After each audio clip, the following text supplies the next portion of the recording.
Olá, hoje estou em um Renault Kadjar. Neste vídeo vou mostrar como mudar o modo de condução. No início, dê uma olhada no centro do carro. Bem aqui temos este botão giratório. Basta girá-lo para auto para selecionar o auto 4 rodas motrizes.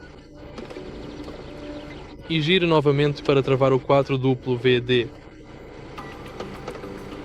Gire novamente para destravar o 4W e ativar o auto 4W. E gire para 2WD para desativar a função 4WD. Você pode ver o modo de condução atual no ícone bem aqui.